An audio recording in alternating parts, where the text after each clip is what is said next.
Hello and welcome to Cocoa Pods, a podcast of the Birth Center for Natural Deliveries Foundation, headquartered in Forsyth, Georgia. Today we're recording live from the campus of Emory University School of Medicine in Atlanta, Georgia.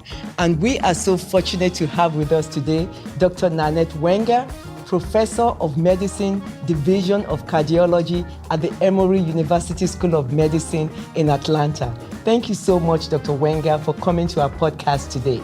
Dr. Sogati, I welcome you to Emory and to Atlanta, Georgia, and I am just so impressed with the work of the foundation in improving the health of pregnant women.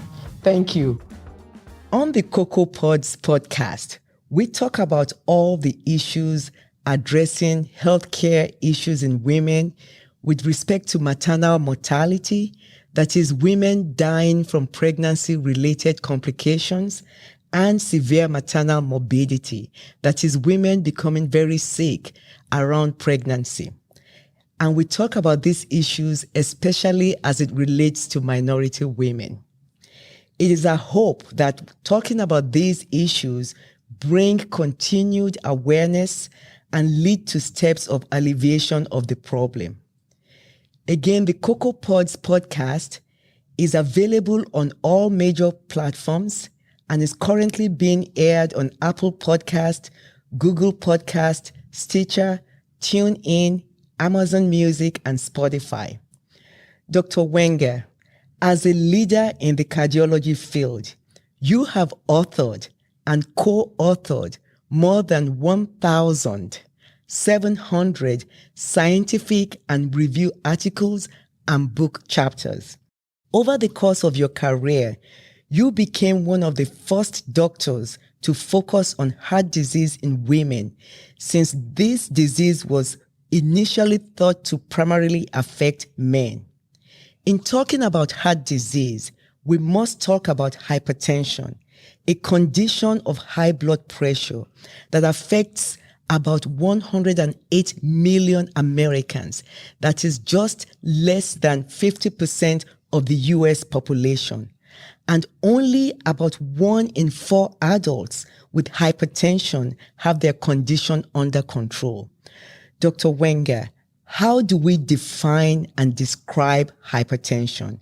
And what is the spectrum of hypertensive disease in a pregnant woman? Well, first, what we would hope, but sadly is not the case, is that the women come healthy to a pregnancy. But sadly, many women come to a pregnancy when they have high blood pressure or hypertension. Sometimes it is known, sometimes it is not known. Let's go to the definitions initially.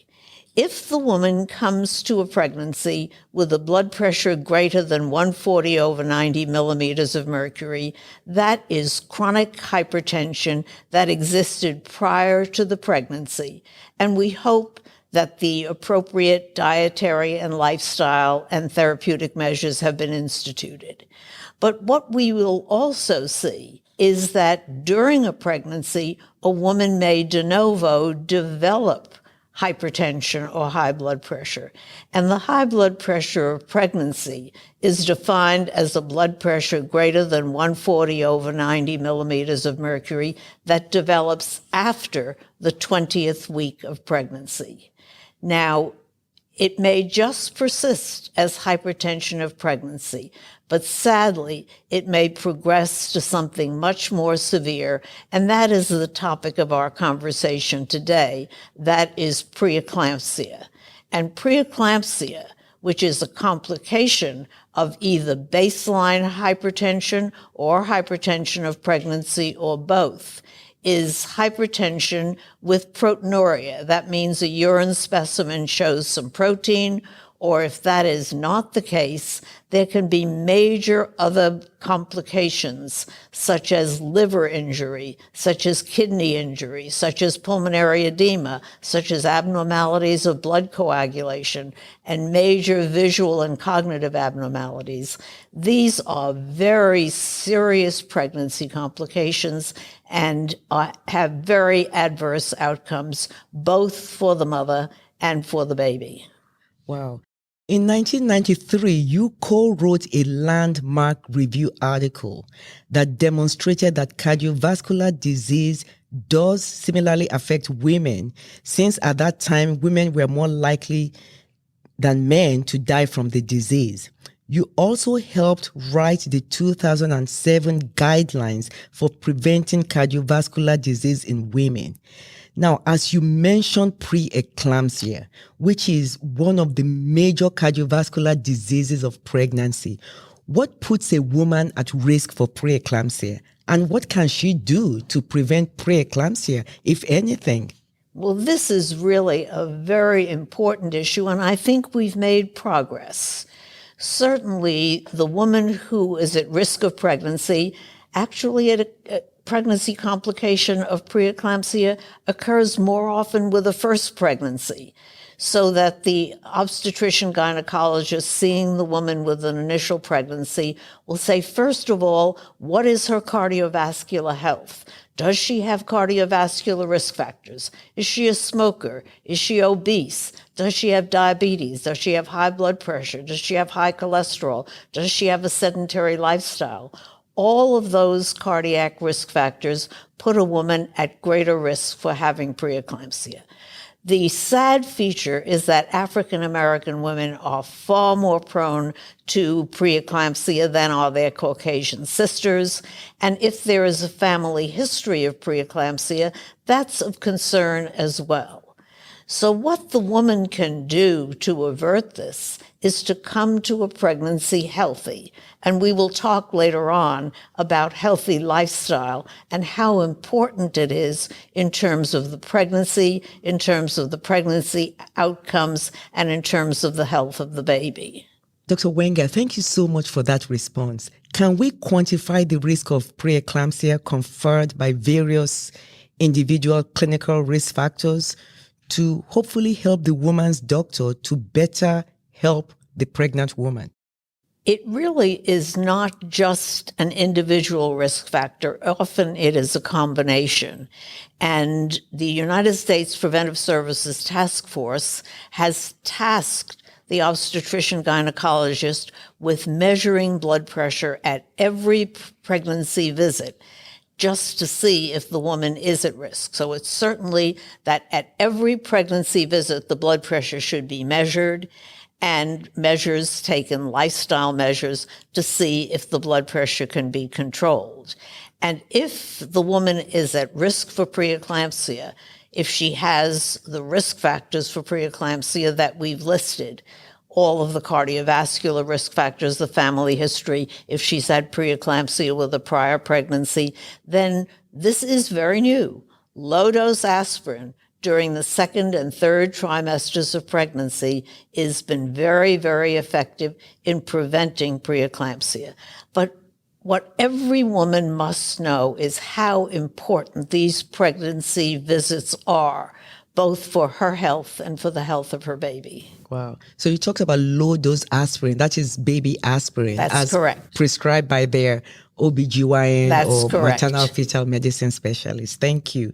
So you discussed in a recent June 2021 podcast on which you spoke on Rich MD with Dr. Alan Brown. You spoke on cardiovascular complications and pregnancy, and you spoke specifically to doctors, to cardiologists, and to OBGYNs.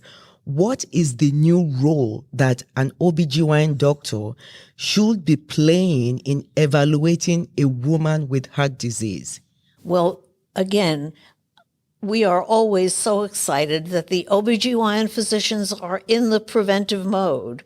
What is the routine approach? Pap smears, mammograms. But now the OBGYN must be a partner in preventing the most common cause of morbidity and mortality for women in the U.S., and that is cardiovascular disease.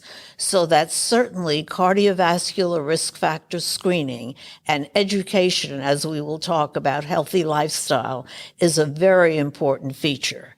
Now, for the woman who has had preeclampsia, it is important for her to realize that she is at increased risk of having cardiovascular events. And this is even though she's young, even though she's in her reproductive years, because some of the highest risk is in the first 5 or 10 years following a preeclamptic pregnancy, so that there has to be regular surveillance. First, what the woman must do is to start a healthy lifestyle. Lose the baby weight, begin to exercise, see that you have a heart-healthy diet. Certainly, no smoking. You know, so many women will stop smoking during a pregnancy because they're worried about their baby. They should never start smoking again because they're exposing their baby to secondhand smoke, and it increases their cardiovascular risk. And then because the woman is at increased cardiovascular risk, she should have the risk factors measured: her blood sugar or blood glucose, blood pressure, and her cholesterol, to be sure that she's not diabetic, to be sure that she's not hypertensive, and to be sure that she's not hyperlipidemic, because those features can lead to a woman having a very adverse cardiovascular event even at younger age. One of the features that is worrying us as cardiologists is that we're seeing women coming to heart attack and to heart failure earlier in life. Previously, this was something we saw later, but now we are seeing so many non-cardiovascular healthy young women, much more common among women of racial and ethnic minorities. So again, the OBGYN is a partner with the primary care physician, with the internist and cardiologist in helping prevent heart disease in women. Wow, thank you. And just before we move on with preeclampsia, if you were talking to, or one of your fellows or residents were talking to a woman in layman's terms about signs and symptoms that she should watch out for that might point to the fact that she might be developing preeclampsia, what are the simple things you would tell a woman out there to watch out for? Well, I think the first thing I would tell the woman to do is to keep her regular prenatal appointments, because the measurement of the blood pressure is the most important feature. There are no symptoms of increase in blood pressure. The only way you can tell it is by having the blood pressure measured. And certainly the symptoms of preeclampsia, that might be the shortness of breath. But, so many women during pregnancy normally become breathless. So this is something that the physician can detect at a visit. And there is no symptom of high blood pressure. It is called the silent killer because of that. But certainly if there are visual problems, if the woman feels some alteration in mental status, anything that's wrong is a reason to see the OBGYN physician. Thank you so much for that. Is there a statement you could make on breastfeeding and preeclampsia? Oh, yes. And most of the OBGYNs, I don't think, have emphasized this enough. And these are interesting data that come from a research study called the Women's Health Initiative. Now, they were looking at women who were older women, but finding out that breastfeeding during pregnancy years earlier gave women a much better cardiovascular health profile. They had less high blood pressure, they had less blood glucose elevation, they had less abnormal lipids, and the longer the duration of the breastfeeding, the lower their cardiovascular risk. So that in addition to the multiple advantages of breastfeeding to the baby, there are advantages to the mother, that the mother has a much more favorable cardiovascular profile. Wow, thank you. Now, in discussing reducing maternal mortality in Georgia, that is, Georgia is a state that has one of the highest rates in the United States. We cannot fail to notice that minority women, like you've spoken earlier, carry a bigger burden of this disease due to certain social determinants and racial healthcare disparities and injustices. In your recent, again, June 2021 podcast on Rich MD with Dr. Alan Brown, you talked about the South Carolina-based study in which you investigated the relationship between pregnancy and heart disease, studying a powerful number of about 500 Black women. Also, in 1979, you co-founded the Atlanta Women's Network as a forum where professional women in Atlanta of diverse backgrounds could come support one another.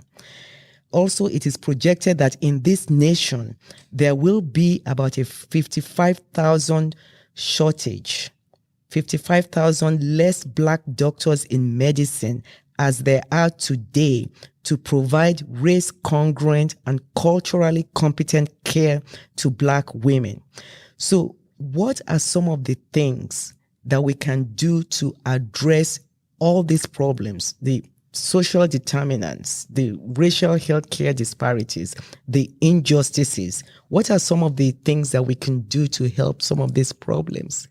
Well, you know, the COVID pandemic has brought to light something that clinicians and epidemiologists and researchers have known for a long time, and that is the importance of social determinants of health. And these social determinants, I think, disproportionately affect racial and ethnic minority populations. And what we see is that health is not solely a medical problem. It's related to the environment. It's related to air pollution. It's related to health policy. It's related to health insurance, to access to care. It's related to access to healthy foods, to open spaces for safe exercise, so that there are a number of social determinants of health that I think society has to address. But they are extremely important because they identify vulnerable populations. And what my associates in South Carolina found out is they were looking at imaging studies of the coronary arteries, looking at abnormalities that illustrated that there was an increased risk of early coronary disease. And they found that women who had pregnancy complications, and this was a study exclusively of Black women, were much more likely to have these abnormalities in their coronary arteries. So that's an early determinant of disease. It was seen in the women who developed diabetes during their pregnancy and the women who had preeclampsia during their pregnancy.